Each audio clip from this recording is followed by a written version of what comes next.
Boa tarde a todos e bem-vindo ao 10º Eurodeputado.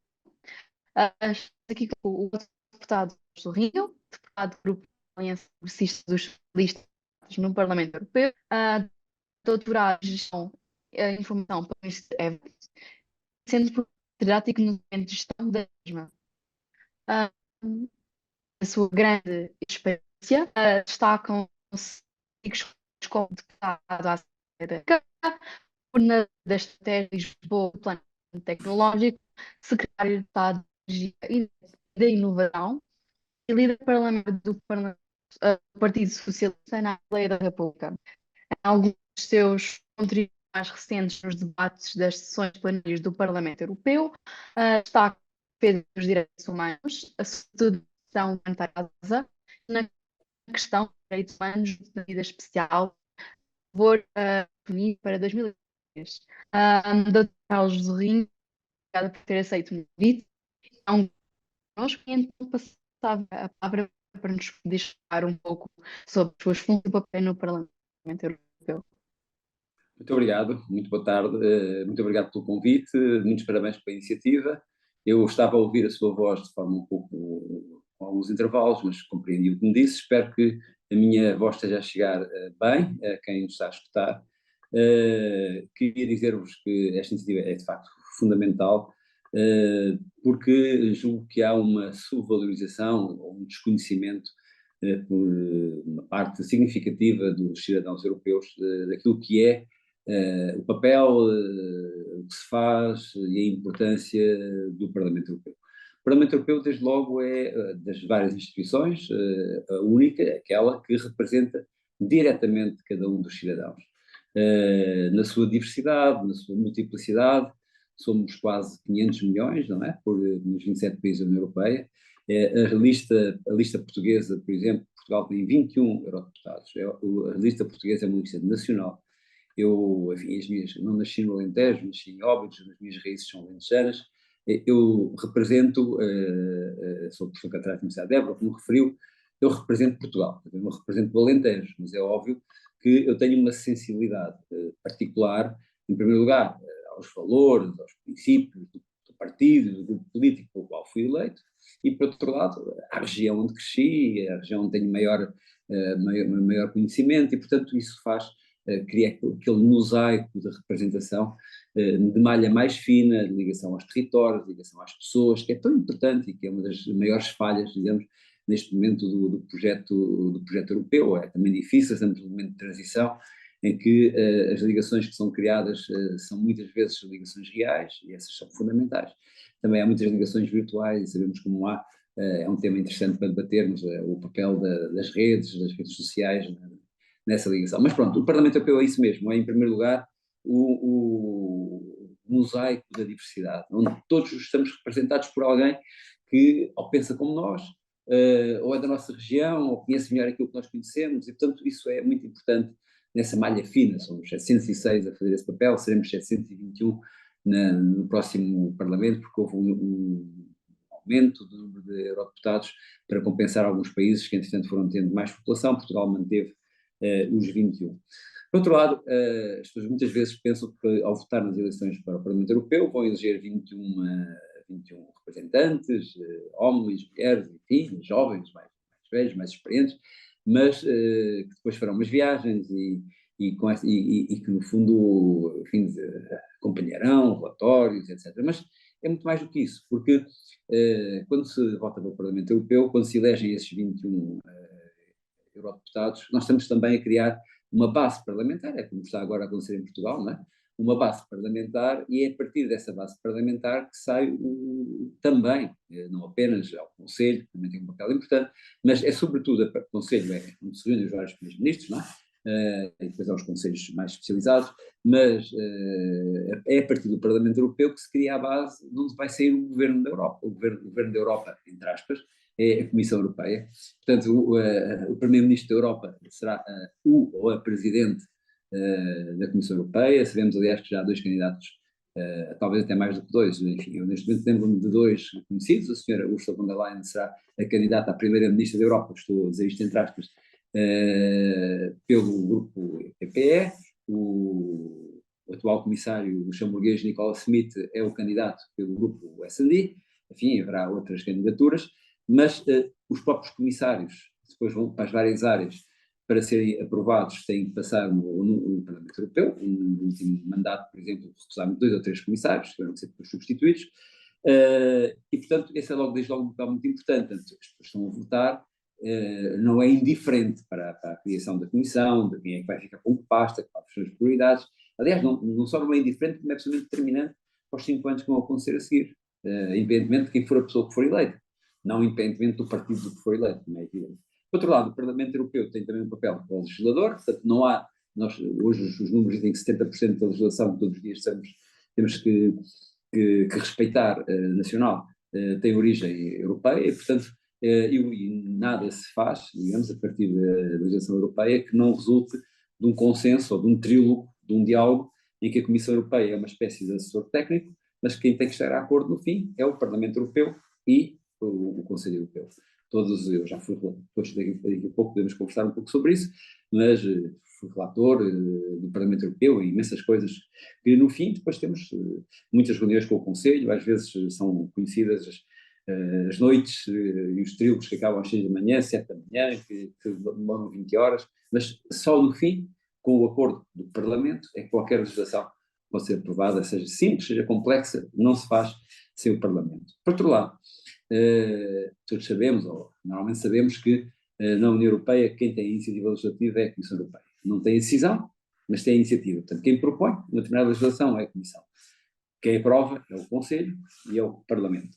Mas quer o Conselho, quer o Parlamento têm uma capacidade de iniciativa indireta. Ou seja, nós não temos iniciativa direta, não podemos dizer que está aqui uma diretiva, um regulamento, um act, que agora se diz muito, porque em vez de regulamento são acts, é o Hey Act, é o Digital Markets Act, o DMA, enfim, mas quer o Parlamento, quer o Conselho, podem fazer relatórios de iniciativa a pedir à Comissão que tome a iniciativa. Portanto, devemos fazer, por exemplo, recordo, um relatório de iniciativa sobre o banco do hidrogênio, um relatório de iniciativa sobre a artificial, de que fui relator, em nome do meu relator sombra, que é o processo que depois podemos explicar melhor, em nome do meu grupo político, a pedir à Comissão, de acordo com um conjunto de princípios e linhas que nós acordámos, legislar sobre. Depois a Comissão legislou sobre, nós voltámos a analisar, o Conselho também, e chegámos a acordo. Foi muito falar essa questão do acordo, e entretanto a ONU também já definiu um acordo global, e esperemos que haja uma capacidade para que, em termos globais, a União Europeia influencie muito esta questão da inteligência artificial e a inteligência artificial seja ao serviço das pessoas e não o contrário. Por outro lado, o Parlamento Europeu também tem toda a capacidade de monitorização, fiscalização, temos os parlamentos, podemos fazer perguntas, podemos fazer perguntas orais, podemos chamar os comissários, enfim, temos o papel de monitorizar o funcionamento da União. Os eurodeputados, e talvez dando o meu exemplo de forma só para ilustrar, fundamentalmente participam em comitês, em comissões, alguns participam em mais, mas no mínimo participam como efetivos numa comissão e como suplentes noutra, sendo que a minha experiência mostra que o ser suplente, desde que se queira trabalhar, trabalha-se como se fosse efetivo. A única questão é que só votam os efetivos ou os substitutos que substituem os efetivos, portanto, cada grupo, no momento de votar, tem um número para votar, do resto, no dia-a-dia vai-se distribuir o trabalho. Eu, por exemplo, fui no primeiro mandato membro de uma comissão que é particularmente direta com a minha formação, Comissão de Indústria, de Investigação e Energia, que tem muita parte digital, neste segundo mandato um bocadinho menos, mas a parte digital e a parte da energia, e depois fui suplente noutra comissão que tinha o ambiente, muito ligada a esta, tinha o ambiente, tem o ambiente, a saúde, e também as coisas alimentares, a Comissão Renvi. Neste segundo mandato, por exemplo, fiquei como efetivo na primeira, que já referi há pouco, na Comissão ITRA, e como suplente numa Comissão de Desenvolvimento, porque entretanto fui eleito como presidente da Delegação do Parlamento Europeu para a África, Caribas e Pacífico, sou co-presidente da segunda maior Assembleia Parlamentar do mundo, enfim, interparlamentar, depois falaremos mais sobre isso. Portanto, os deputados participam em comissões, os deputados participam em delegações, acabei de dar o exemplo, com aquela delegação ACP, mas outras delegações, há muitas delegações para a NATO, delegações para para a zona do Maastricht, delegações Eurolat, que é muito conhecida para a América Latina, delegação com os Estados Unidos, enfim, em delegações, e isto tem interação permanente com a sociedade civil, com as instituições, ouvindo, participando, como sabe, e é uma coisa que está a ser debatida em Portugal, acho que é muito positivo que o lobbying seja legal e recomendado, e nós temos que manter registado todos os contactos que fazemos, ou seja, cada vez que recebemos alguém que tenha a ver com o nosso trabalho, nós temos sempre uma pegada de lobbying, portanto isso é registado, mas é muito mais transparente, porque nós temos que ouvir muita gente para tomar, enfim, imagino, por exemplo, o Regulamento dos Mercados Digitais, o DMA, de que fui relator na minha comissão, é óbvio que eu tive que falar com as Big Six e também todas as outras empresas, representantes das PMEs, representantes dos consumidores, representantes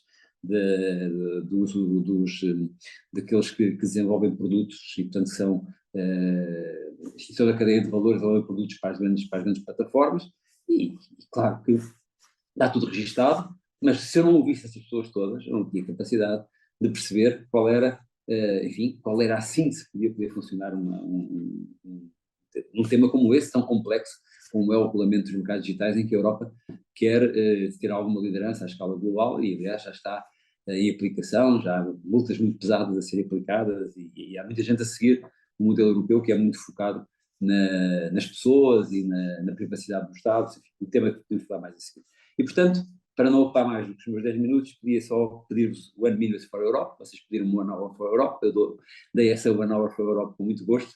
Eu quero pedir a todos que estão a ouvir One Minute for Europe, ou seja, esse One Minute é um minuto em que depois se deslocar, enfim, mas é um minuto em que vão votar, porque o voto é fundamental, o voto é onde votar, inclusivamente, se tomarem a decisão de votar em branco ou de anular o voto, enfim, mas ter o sentido de participação, o sentido de pertença, porque às vezes perguntam o que é que a Europa pensa sobre isto, o que é que a Europa vai fazer sobre aquilo, e quando estamos tão perto de umas eleições, a minha resposta normalmente, se me perguntarem hoje, a minha resposta normalmente é, bem, enfim, depende, vamos ver o que é que os europeus pensam, querem que a Europa pense.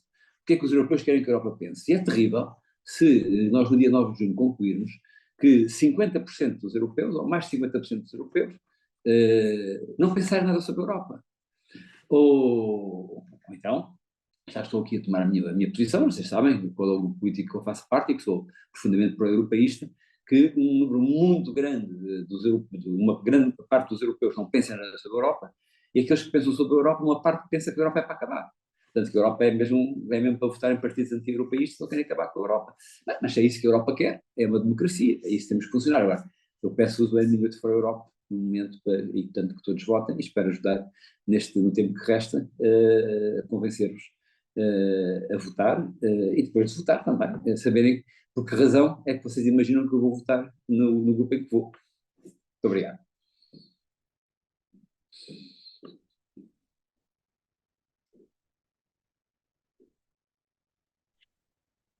Então agora se calhar damos a palavra ao público que tenha questões.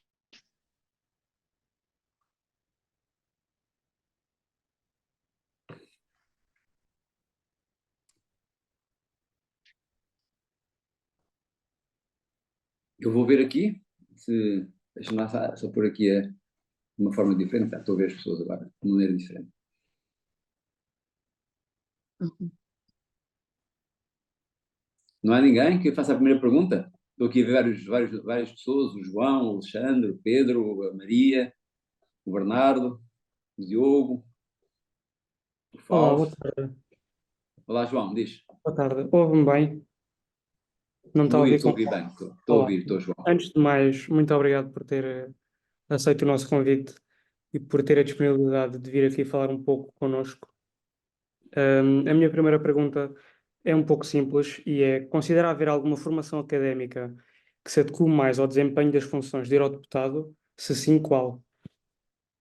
João, tenho um bocadinho de dúvida. O Parlamento Europeu é uma brutal escola de negociação.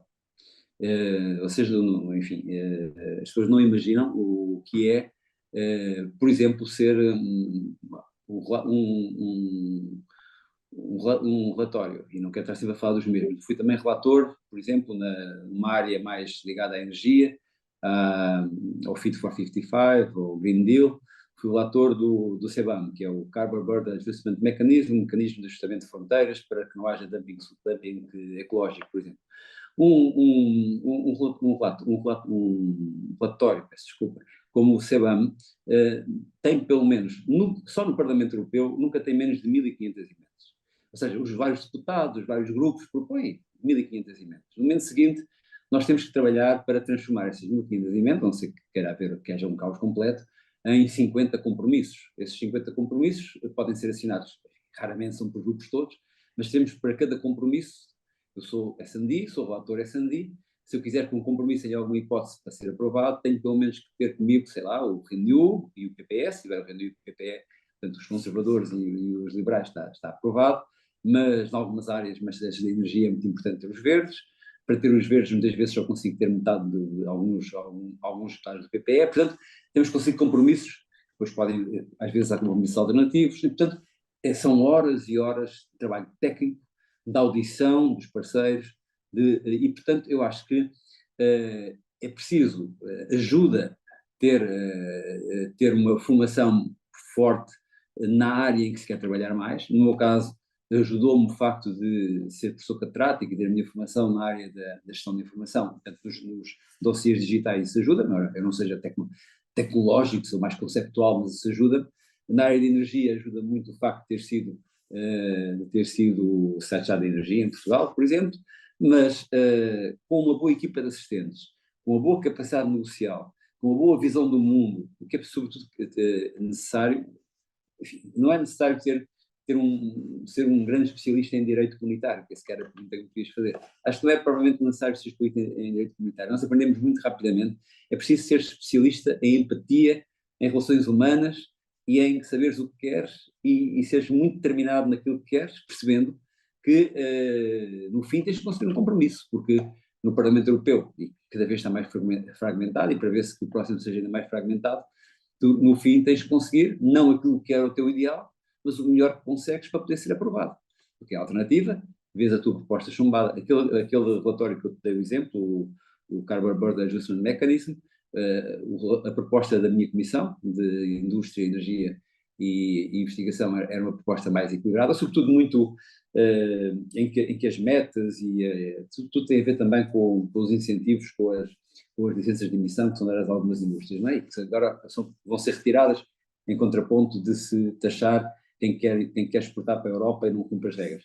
Bem, mas nós na Comissão de Indústria enfim, fizemos tudo muito faseado em função da maturidade da tecnologia, nomeadamente do hidrogênio verde. A Comissão de Ambiente é muito mais direta, é com que se reduz as emissões, e, por exemplo, o compromisso da Comissão de Ambiente acabou por chumbar no plenário, e no plenário seguinte foi o compromisso da Comissão que passou. A pergunta que poderás fazer, mas eu, Carlos Zinho, gostaria, por acaso não estava, mas podia estar mais próximo do compromisso ENVI, mas esse compromisso era um compromisso impossível de aprovar, e portanto temos que ter essa noção. E para nos ajudar a fazer compromissos, para nos ajudar a fazer algumas coisas que sejam mais positivas, se quem estiver de acordo comigo ou quem estiver de acordo com a minha linha política, é muito importante que dê força a essa linha política quando vota na eleição dos deputados. Se dermos mais força a outras linhas políticas, também é outra coisa. Portanto, isto mostra a importância da eleição, porque na eleição estabelece uma correlação de forças. Neste momento, uma das questões que está em jogo no dia 9 de junho é saber se... vou-vos dar um exemplo e vou ser muito rápido. Quando eu tenho que negociar os meus relatórios, sou negociador, normalmente o que é que procuro? Quando são causas mais económicas, eu normalmente procuro ter logo um acordo com o grupo, com os liberais, para ir em maioria negociar com os conservadores e assim tentar ir buscar os verdes. Quando são causas mais civilizacionais, de valores, ou se quiserem mais também com a questão da transição climática, a minha primeira preocupação é ir negociar com os verdes, para em conjunto com os verdes termos mais que os liberais, e tentar buscar os liberais, e depois já temos mais força ainda para tentar buscar alguns PPS. Portanto, este é um know-how negocial que é muito importante. Isso tens que ter jeito. E depois, se ao mesmo tempo além desse jeito, tiveres um grande gosto, uma grande determinação, uma formação básica na área em que tu estás, te dá uma vantagem, mas nós temos muito apoio técnico. A grande diferença, eu já fui deputado, fui líder parlamentar, fui deputado muitos anos no Parlamento Português, a grande diferença é que, enquanto aqui nós trabalhamos por nós, um pouco lendo os jornais, lendo os livros, enfim, com intuição política, no Parlamento não há desculpa, eu posso pedir um relatório sobre um tema qualquer de 4 páginas de uma semana e tenho uns serviços que me fazem isso, posso pedir um relatório, um estudo num mês e tenho os serviços que me fazem isso, tenho toda a informação que disponibilizo, posso ter 3 assistentes no meu gabinete, portanto, eu tenho a obrigação de fazer política com suporte técnico. Desculpem, estou a falar muito e depois não há tempo para as perguntas. Quem é o próximo? Se vocês quiserem podem fazer perguntas, eu só tenho 1 minuto para responder. A Irla fez uma pergunta, não, passou aqui no chat, não era uma pergunta.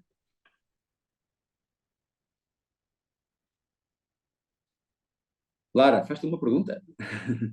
Sim, aqui no chat, acho que é uma pergunta bem, da Isla. eu sou um bocadinho, deixa eu ver se eu consigo ver aqui. Consegues ler? Se não conseguir ler, eu consigo ler em voz alta, sim. Ela É diz: melhor, porque Boa eu tarde, tenho sou medo a aqui Irla do... Avelino. Sim, estou a ouvir mal. Ok. Ela diz: Sou Irla Avelino, graduada em Relações Internacionais no Brasil e tenho como objetivo de pesquisa o processo de alargamento da União Europeia. Uhum. Gostaria de saber do senhor, enquanto eurodeputado, qual o maior desafio enfrentado pela União atualmente? Dar maior avanço aos processos de alargamento ou dar continuidade a um aprofundamento cada vez maior dos seus membros já existentes? Uma excelente pergunta, Irla. Acho que é preciso fazer as duas coisas. E, sobretudo, não há neste momento espaço, ou não há como não permitir que países como a Ucrânia, que estão neste momento sob uma ameaça existencial e que são, no fundo, a fronteira dos valores e dos princípios que são os princípios e os valores da União Europeia, portanto, a paz, a liberdade, a soberania, a interdependência. Portanto, não há como não fazermos tudo o que tiver ao nosso alcance para poder trabalhar o projeto de adesão da Ucrânia. Ontem mesmo houve um avanço no projeto de adesão da Bósnia. Como sabem, há muitos outros países que estão em lista de adesão, são vários, e nesta fase, sobretudo nesta fase em que há um contexto de globalização fragmentado, em que muitos defendem um regresso enfim, um mundo de blocos, de fechamento.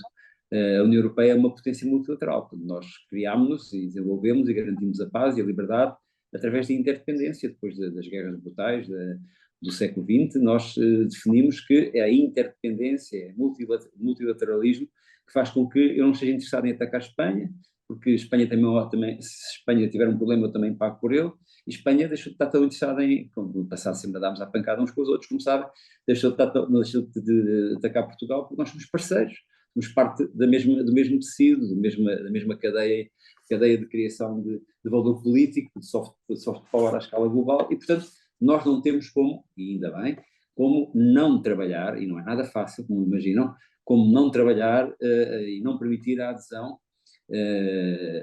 Não há aqui tempo de vermos o que é que a Europa pagou, por exemplo, por ter frustrado a expectativa da adesão da Turquia. Hoje a Turquia tem um papel no esquema multiglobal que eventualmente não teria, e se calhar algumas guerras não teriam sido possíveis se a Turquia tivesse uma maior aproximação à União Europeia. Mas enfim, não houve coragem, não houve coisas para fazer isso, agora não pode haver falta de coragem. Isso, no entanto, significa que a União Europeia tem que se aprofundar ela própria, ou seja, não é possível, e já vimos até com as reações que a simples abertura dos mercados europeus aos cereais da Ucrânia estão a criar, com manifestações em França e tal, e até em Portugal de forma muito indireta. Se nós não aprofundarmos a União, não reforçarmos o mercado único, não reforçarmos o mercado de energia, não reforçarmos a União Financeira, não reforçarmos a União Bancária, se não formos mais fortes, não teremos capacidade. O choque da entrada da Ucrânia nós não teremos capacidade para aguentar esse choque. É um choque positivo ou negativo, conforme a capacidade que nós tivermos. Portanto, essa escolha que durante muito tempo se estava sempre presente, alargamento ou aprofundamento, eu acho que tem que ser as duas ao mesmo tempo. Aliás, nas duas experiências em que tivemos uma experiência, como vocês sabem, em 2007, o Tratado de Lisboa tornou a Europa, sobretudo, intergovernamental. A pandemia, depois a seguir, em 2008, houve o problema do subprime nos Estados Unidos e viram como a Europa se fragmentou completamente e aquilo que foi, não é? Aquilo que Portugal, Irlanda, Grécia, a Espanha teve mais inteligência política, mas a Itália também tiveram mais inteligência política, não derrubaram os parlamentos naquela altura, mas aquilo que houve em termos de divisão norte-sul dentro do quadro europeu. A pandemia, a Europa uniu-se, foi obrigada a unir-se pela grandiosidade do desafio, financiámos-nos coletivamente, demos uma resposta articulada. Isto é apenas exemplo, não é proselitismo. A maioria absoluta que um partido teve em Portugal em 2022 é resultado de uma resposta global.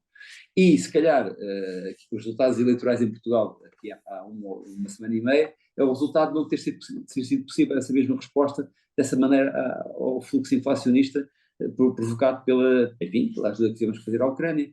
E, neste momento, a Europa está com um problema muito complicado de se unir de facto, não é só nas palavras, de facto, em relação à crise de Gaza. E, portanto, se nós não nos conseguirmos unir nos próximos 3, 4, 5 anos e voltar a ser mais fortes, teremos muita dificuldade em nos alargar.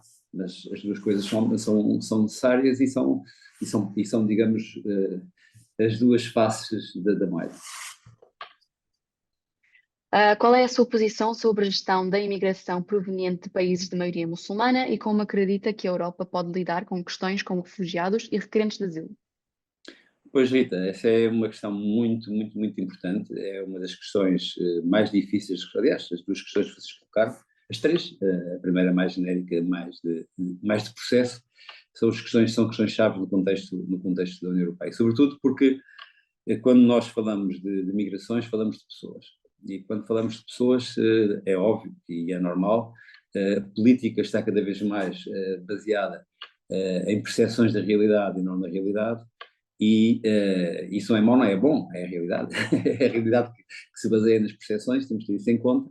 E, por outro lado, quando falamos de pessoas, ainda a dimensão emocional é mais forte em relação à dimensão, se quiserem, mais racional. E o tema das migrações é um tema muito divisivo no plano europeu. Normalmente, há duas posições. Há uma posição que diz, enfim, estamos a lidar com seres humanos e, portanto, os seres humanos há uma incondicional necessidade de empatia e, portanto, quando um ser humano precisa, temos que o apoiar. Portanto, isto, enfim, traduz-se na perspectiva das portas abertas, isto muitas vezes fratura os próprios grupos políticos, não é? Os próprios grupos políticos. E depois há outra visão, que é, bem, primeiro quem cá está, e vamos primeiro tratar de nós mesmos e depois trataremos dos outros. A minha posição e a minha visão, e eu acho que a visão da União Europeia tem que ser intermédia em relação a estas duas perspectivas, embora o meu coração batesse pela primeira, quer dizer, não posso pôr condições a ninguém que enfim, que está a fugir ou que quer muito viver para a mesma terra que eu estou a viver, porque é uma pessoa como eu, não é? Uma pessoa como eu. Acho que é preciso, em primeiro lugar, fazer uma distinção clara, e é muito difícil, mas está na lei, fazer uma distinção entre refugiado e migrante. Refugiado é aquela pessoa que não tem condições de viver de forma protegida, que corre risco de vida no sítio onde está e que procura refúgio. Migrante é alguém que nos bate à porta e que nos diz: eu gostava de trabalhar aí. E, portanto, eu acho que é preciso distinguir as duas coisas. E se distinguirmos as duas coisas, talvez seja mais fácil lidar com esta questão, embora muita gente ache que não se deve distinguir. E é difícil distinguir, embora a lei defina o que é. Há um ponto da lei que é complexo, a lei dos refugiados não contempla o refugiado climático ou o refugiado ambiental. E, portanto, é muito complicado nós definirmos quando alguém, enfim, chega numa barcaça à costa italiana ou à costa portuguesa e diz: eu sou refugiado porque não tenho o que comer na minha terra.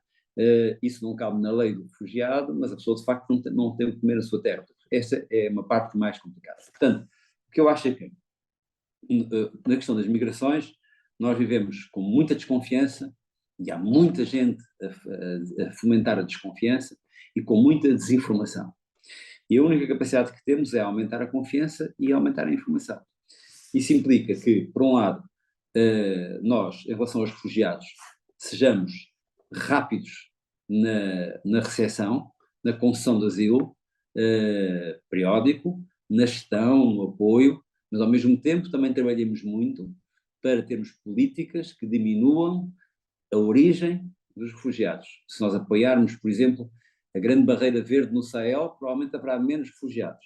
Se nós apoiarmos projetos importantes em alguns países africanos, ou não fomentarmos, ou ajudarmos a que não haja tanta violência, tivermos mais capacidade de apoio humanitário, teremos menos refugiados. Nós temos que combater as máfias, que são muito fortes.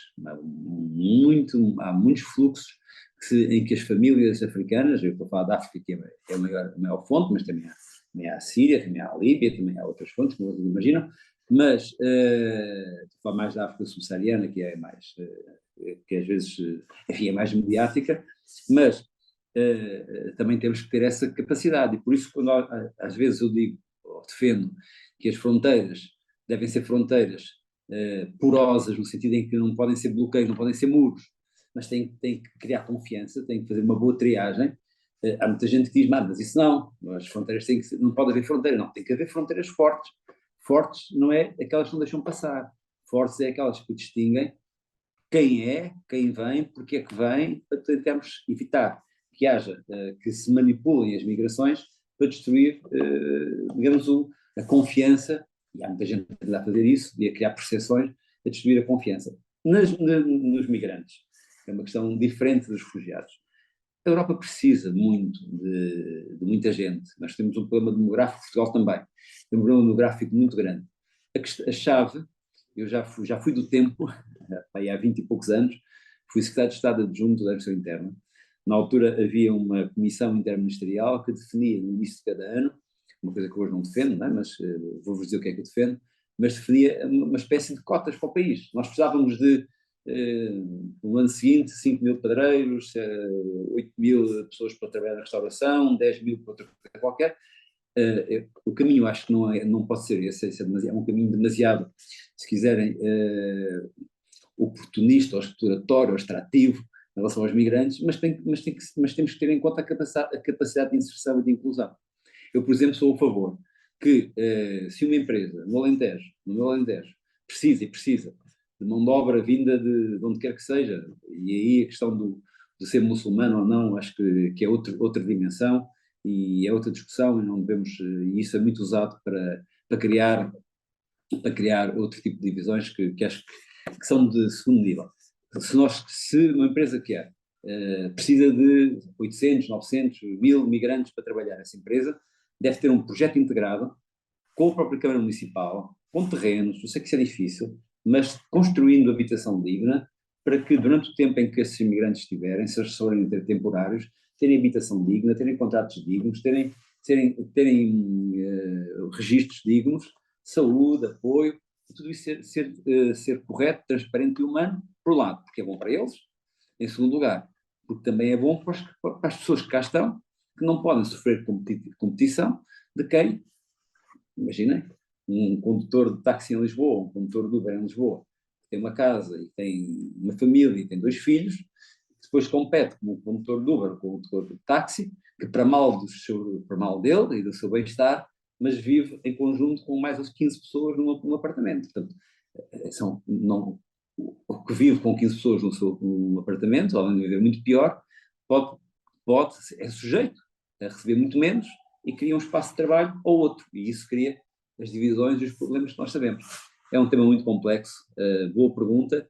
Um dia, se quiserem, podemos um debate só de uma hora sobre esse tema, porque é um tema muito, muito interessante e complexo. E difícil. E um dos mais complicados, porque é muito usado para intoxicar e para criar percepções falsas. Um dos grandes exemplos é que, exatamente na Alemanha, por exemplo, são nos cantões, nas regiões, cantões normalmente na Alemanha, na Suíça, são nas regiões que eram, aliás, antes regiões da Alemanha do Oeste, praticamente não têm imigrantes, até porque são um pouco atrativas para os imigrantes, a própria sociedade é pouco atrativa para os imigrantes, mas é lá que a alternativa para For Deutschland tem mais votos, com uma imagem criada nas redes sociais e nos rumores e tudo mais, de que estão a ser invadidos por imigrantes. Ontem mesmo eu recebi uma mensagem nas minhas redes sociais que tinha havido em Évora, hoje não estou em Évora, mas é a minha terra de referência, tinha havido em Évora 2 violações coletivas por grupos indostânicos e depois perguntei, tinha algumas fontes reais na polícia e não houve nada, portanto foi tudo criado. Mas se eu hoje estivesse em Évora e tivesse ido almoçar à taxa que às vezes vou a Évora, as pessoas, mesmo que não acreditando ou duvidando, estavam a falar sobre isso. Estavam a falar sobre a violação coletiva que aconteceu em Évora. Não aconteceu, mas na cabeça das pessoas é um tema. Desculpem. Mais uma questão. Há aqui no chat outra pergunta que vou ler. É do Duarte Figueiredo. Gostaria de saber qual é a sua posição relativamente à questão da Palestina e como é que tem sido gerido a posição da UE no Parlamento Europeu. Eu tenho, em relação a essa questão, tenho acompanhado com uma atenção particular, porque, como eu vos disse há pouco, eu sou o relator permanente do Parlamento Europeu para a ajuda humanitária, que é uma função, enfim, muito interessante, ao mesmo tempo muito, enfim, muito dura. Acabámos de aprovar um relatório via quer as agências das Nações Unidas, quer as várias grandes associações que estão no terreno, como também as organizações mais locais, os verdadeiros heróis que prestam apoio humanitário, e fizemos um relatório sobre a nova estratégia de ajuda humanitária, com foco nas crises mediáticas. O caso da Palestina, o caso da faixa de Gaza eu faço tudo para cima da crise, mas já voltarei atrás, da crise humanitária. É uma crise humanitária muito mediática, mas, por exemplo, é horrível que tenham morrido 30 mil pessoas, ou 31, ou 32 mil, segundo reportado, no ataque de defesa, na estratégia de defesa de Israel em relação ao ataque terrorista do Hamas. É horrível que isso tenha acontecido, mas no Sudão, ao mesmo tempo, morreram 300 mil, portanto, 10 vezes mais, e nós não falamos do Sudão. Bem, sobre a Palestina, eu condeno em absoluto aquilo que aconteceu no dia 7 de outubro, como é evidente, foi um ataque terrorista, mas a partir daí o direito de defesa do Estado de Israel é um direito de defesa no quadro da lei, ou seja, e a lei internacional, nomeadamente o direito internacional humanitário, diz que a defesa não pode ser feita à custa enfim, de estratégias que ponham em causa a sobrevivência dos civis, que limitem a ajuda humanitária, que usem a fome como um instrumento de enfraquecimento digamos, do objetivo, e portanto vejo com muita preocupação, e vejo com muita preocupação também a forma como a União Europeia reagiu. Devo dizer que o alto representante da União Europeia para as relações externas, José Borrell, tem sido sempre muito corajoso e muito claro. A União Europeia não cortou, por exemplo, o financiamento à UNRWA, como não sei se vocês sabem, mas basicamente nas circunstâncias que hoje existem na faixa de Gaza, praticamente as grandes e as pequenas organizações humanitárias tiveram que se retirar, ou têm pouca capacidade de ação. A mais forte é a Organização de Assistência das Nações Unidas para os Refugiados, a UNRWA. Houve uma acusação, ainda não demonstrada, mas uma acusação de que alguns elementos da UNRWA teriam colaborado com a ação do Hamas, e alguns países europeus e não só, imediatamente cortaram o financiamento da UNRWA, mas a União Europeia não cortou. Portugal reforçou, como vocês viram nas notícias, passou o seu contributo de 5 milhões de euros para 15 milhões de euros, e portanto, desse ponto de vista, a União Europeia tem estado forte, mas depois alguns países não têm estado assim, e tem havido algumas divergências.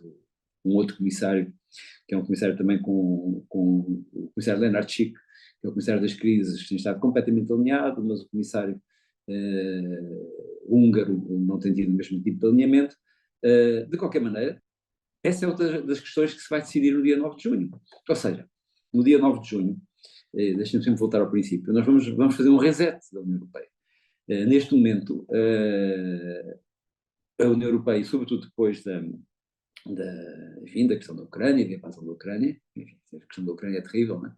Mas da questão da invasão e da ocupação da Crimeia e de parte do Donbass, a União Europeia tornou-se sobretudo muito focada nos temas securitários, e os temas securitários são temas onde há um posicionamento ideológico, normalmente, que segue esse posicionamento securitário. E há diferentes formas de abordar esses problemas securitários. Eu não estou nada de acordo e mais uma vez vou falar, eu, Carlos Sorrinho, porque tenho os meus valores, os meus princípios, vocês sabem, eu acho que a segurança não pode, não deve nunca ser um tema da direita, a segurança deve ser um tema de todas as forças políticas, é uma forma de esquerda de ter uma perspectiva sobre a segurança, mas é isso que os europeus nem vão escolher, qual é a relação de forças para abordar temas como o tema do Médio Oriente, que é um tema brutal e que é complicado também. Bem, vocês fizeram até agora as 3 perguntas sobre os 3 pontos-chave da Ucrânia, migrações e Gaza. Qual será o 4º ponto-chave? E além do primeiro, João, que é muito importante, que é que temos mais gente disponível a querer ser deputado, a querer ser deputado, a querer ser membro de junta de freguesia, a querer ser membro da Assembleia, da Assembleia Municipal, a querer fazer política, porque a política é algo nobre quando se faz com nobreza, e quando se diz que a política é suja, que a política é corrupta, quem normalmente diz isso é porque quer guardar a política para os sujos e para os corruptos, e quer que os outros não lhe toquem para com medo de se sujar. Se a pessoa estiver com coragem e com convicção na política, retira espaço a quem não está. Perguntas? Boa tarde, eu tenho uma pergunta. Sim, Maria. Devido já agora agradeço ter-se disponibilizado esta hora. A minha questão, está um bocadinho também enfocada nos conflitos armados, como é que a Europa pensa, se calhar, preparar-se de uma forma melhor a nível militar, defensiva, de segurança, visto que estamos numa época em que se vê diversos conflitos armados, como é que ela pensa, se calhar, melhorar a sua preparação defensiva? Um bocadinho por aí. Obrigado, Maria. A Europa somos nós, não é? E, portanto, como é que nós pensamos e como é que nós depois vamos fazer com que a Europa pense? Mas, de facto, esse é um tema muito importante. A União Europeia é uma parceria, quando eu tenho que falar nas escolas, isso começo sempre por dizer, bem, há 2 coisas que nós não valorizamos muito, mas que são coisas que só por si justificam a União Europeia, que é a paz e a liberdade, não é? A questão da paz hoje não se coloca como se colocava há 5 anos. E não se coloca como colocava. Nós não devemos deixar de ser uma parceria de paz. A paz é a nossa prioridade. Mas não se coloca como se colocava há 5 anos, porque, entretanto, aconteceram 2 coisas. Houve um desenvolvimento, eu acho que é mais profundo do que apenas a vontade do ditador. Houve um desenvolvimento ideológico, imperialista, num grande país, numa grande potência mundial, como é a República Russa, portanto, e a Federação, peço desculpa, como é a Federação Russa, e isso faz com que haja uma ameaça clara à União Europeia, porque o princípio que levou à invasão da Ucrânia pode levar à invasão de outros espaços. E, ao mesmo tempo, também a ideia do guarda-chuva americano, ou seja, nós tratamos aqui da nossa vida económica, porque os americanos, enfim, eles são bons nisso e ganham muito dinheiro com isso, mas tratam de nos defender, também não está garantida, não é? Vocês sabem que o que disse, por exemplo, o Sr. Donald Trump, que continua a estar bem posicionado nas sondagens, e que diz que não defenderá um país europeu se o país europeu não pagar 2% para a NATO, etc. E, portanto, eu também fui relator de dois instrumentos, que um deles é o EDIRPA, são 320 milhões de euros, enfim, é pouco, mas é um sinal para a procura conjunta de empresas para melhorarmos a nossa capacidade de termos munições e de apoiar munições na Ucrânia, porque precisamos ter capacidade A paz sempre foi conseguida com dissuasão, mesmo a paz entre os Estados Unidos e a Rússia, nos velhos tempos da Guerra Fria, é a paz conseguida com dissuasão. Portanto, nós, por muito que me custe escolher a bala em vez da manteiga, tenho que perceber que nós temos que ter alguma capacidade de dissuasão, já que já não temos a dissuasão americana, temos que ter alguma capacidade de dissuasão. E por isso, quando andamos munições para a Ucrânia, temos que repor os nossos estoques, não ficamos muito vulneráveis, não é? Portanto, houve o EDIRPA, houve o ASAP, que é o Act of Support Ammunition Production, portanto, a ASAP é sempre um nome bonito, essa não é possível, mas que significa isso, e agora também o EDIP, que é o Programa de Indústria e Defesa. A minha perspectiva é a seguinte: nós precisamos de reforçar a União da Defesa, precisamos de reforçar a nossa capacidade de nos defendermos, não a capacidade de atacarmos, porque eu não imagino, eu não quero, não suporto a ideia de uma União Europeia ofensiva, belicista, mas reforçar a nossa capacidade de nos defendermos. E, já que vamos ter, se entretanto a NATO pode fragmentar-se, mas seria uma péssima notícia, já que vamos ter que pagar ou que contribuir com 2% do nosso orçamento para a NATO, então não devemos contribuir com esses 2% para comprar armas lá fora, mas para produzirmos tecnologias internamente, ou seja, para defender. Esses 2% deve ser para as nossas universidades, para os nossos centros de conhecimento, para os centros de inovação, para a nossa indústria de produção de, hoje em dia, grande parte da guerra não são as balas, ainda são importantes, como vocês veem, os carros de combate tradicionais, as balas tradicionais, mas sobretudo, vai haver muita guerra cibernética, vai haver muito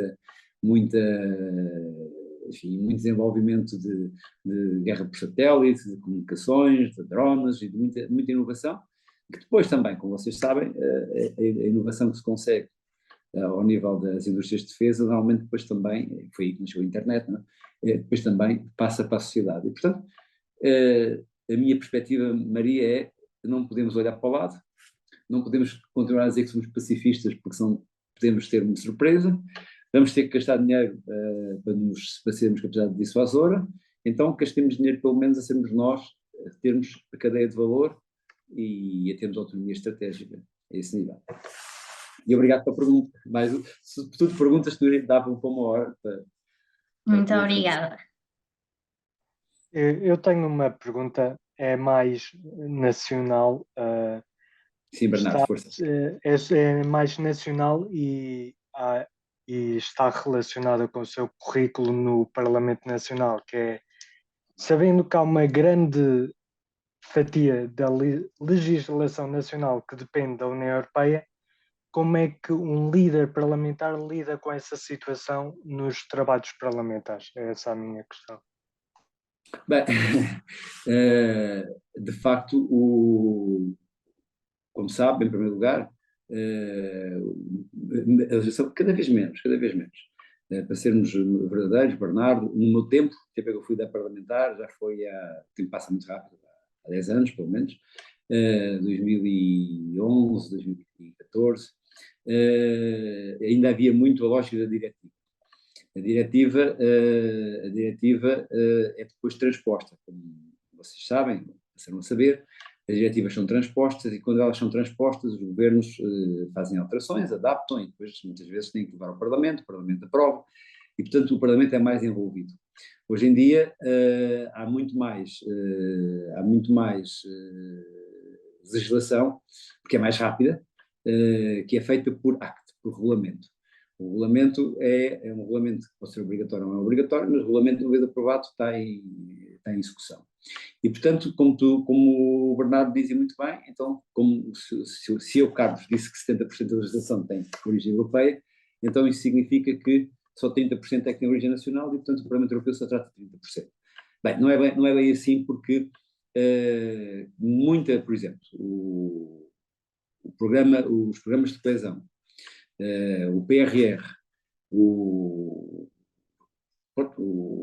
facto a lei do clima, a lei da transição digital, todas essas leis depois se refletem na forma como nós podemos elaborar e aprovar um orçamento, ou na forma como nós podemos aprovar ou elaborar uma determinada medida, mas é verdade que os parlamentos nacionais hoje fazem sobretudo uma discussão política sobre a forma de aplicar muita legislação que é uma legislação europeia. Como o Conselho também tem capacidade de iniciativa, pré-iniciativa, para pedir coisas à Comissão, como o Parlamento Europeu também tem capacidade de pré-iniciativa para pedir coisas à Comissão, portanto, Bernardo, no fundo, muitos daqueles debates políticos que se fazem, os debates das quartas-feiras, no tempo era a quarta-feira, as resoluções que o Parlamento discute com muito entusiasmo, são normalmente para criar uma dinâmica, para pedir que a União Europeia legisle num determinado sentido, e depois temos a segunda dimensão, que é como é que nós aplicamos em Portugal a legislação europeia, em alguns casos também com legislação, quando é diretiva, noutros casos com prioridades e formas de aplicação, quando isso depende de regulamentos. Por exemplo, o PRR tem 42% que tem que ser aplicado no Green Deal, portanto no Pacto Ecológico Europeu, que é a tradução, 20% tem que ser aplicado na transição digital. Como é que isso se aplica com as suas prioridades? Esse é o papel do Governo e do Parlamento, mas com um grande funcionamento, obviamente. E isso mostra que é muito importante a escolha, que eu não vou fazer nenhuma concessão, pessoal, se eu sou melhor ou pior, bom ou mau, mas muitas vezes há aquela ideia muito portuguesa de que o Parlamento Europeu é um prémio de carreira ou é um ponto de lançamento para alguém que se quer lançar. Eu acho que a qualidade das pessoas que elegemos para o Parlamento Europeu e também para o Parlamento Nacional, obviamente, é muito importante para que as políticas e para que os dinheiros e os bilhões que estamos sempre a falar cheguem às pessoas. Aliás, uma das questões que voltando a falar de política nacional, levou a determinado tipo de resultado, e não vou agora comentar convosco, é a ideia, que eu acho que é legítima, que qualquer cidadãos têm, de que todos os dias se anunciam bilhões. São bilhões para isto, bilhões para aquilo, e depois as pessoas não sentem no seu bolso o dinheiro que vem desses bilhões. A ideia que fica é que no meio há uma cadeia, há um conjunto de pessoas que colocou esse dinheiro. Não é bem assim. É muitas vezes incapacidade de comunicação, de aplicação, mas por isso é que a boa política é fundamental e a rede e a interação é fundamental. Lara, já devemos estar quase a acabar os 40 minutos, não é? O que temos, portanto, se quiserem fazer mais umas perguntas, quanto tempo é que Não, temos ainda ainda? temos tempo, mas eu iria dizer apenas, se alguém, eu tenho uma pergunta, mas antes disso, alguém tem uma última pergunta para fazer antes de terminarmos o evento? Eu não tenho limite, eu posso esgotar o tempo que vocês têm, não quero também ser chato convosco. Posso esgotar os 40 minutos deste segundo. Imagino eu, imagino não. Força. Então, acho que mais ninguém tem uma pergunta, então posso chutar com a minha, que está relacionada com as taxas de abstenção. Como está muito bem, tem havido taxas de abstenção um bocado altas em todas as eleições, especialmente nas eleições europeias. Surpreendentemente, este ano, para as eleições legislativas, a taxa de abstenção diminuiu. E gostava de saber se espera que o mesmo aconteça nas eleições europeias ou se irá manter o padrão de alta abstenção e, sobretudo, na questão da abstenção jovem. Gostava de ouvir a sua opinião acerca deste tema. Mais do que uma opinião, uma constatação. O último barómetro europeu diz que 88% dos portugueses dizem que a União Europeia é algo positivo para Portugal. Estar na União Europeia é muito positivo para Portugal.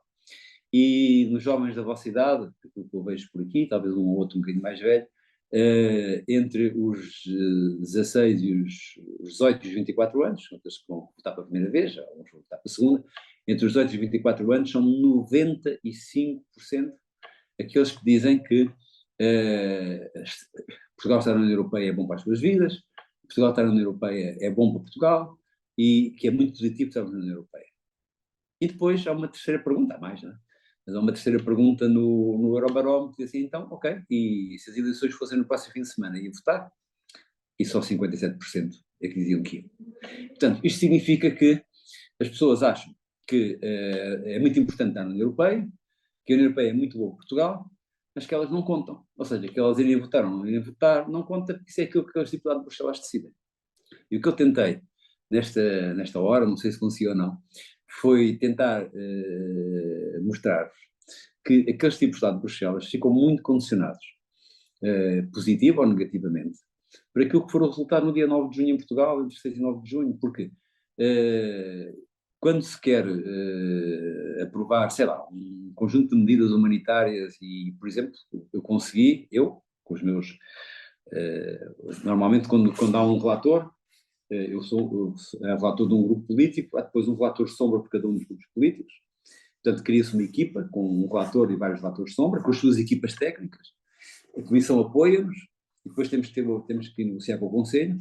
Nós conseguimos, depois de muita luta, agora numa revisão intercalar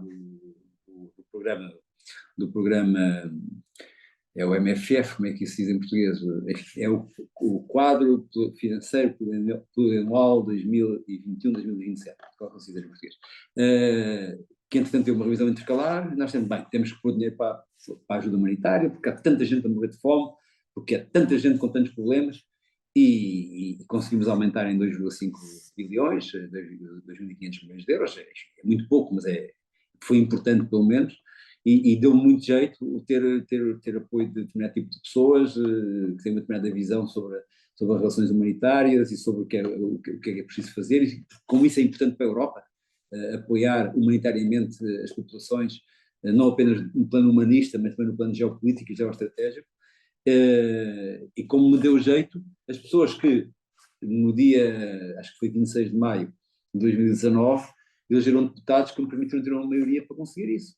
E se em vez de ter aquele número de deputados tivesse mais ainda a pensar isso, se calhar em vez de 2,5 bilhões tinha conseguido 4 bilhões ou 5 bilhões, em vez de outras coisas. E portanto, é um erro pensar que a Europa é top-down, é algo que vem lá de cima, que alguns tipos decidem e que nós vamos participar ou não participar é indiferente, e que ser eleito o Manel ou a Maria é indiferente, e que ser eleito 10 de esquerda e 11 de direita, ou ao contrário, é indiferente, não é.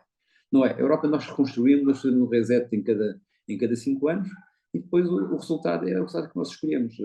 Acho que nós temos que ter um sentimento de pertença, e esse sentimento de pertença pode servir depois para dizer, bem, não queremos isto e vamos votar num partido que é contra a contribuição da União Europeia, é legítimo, mas temos de participar, não faz sentido.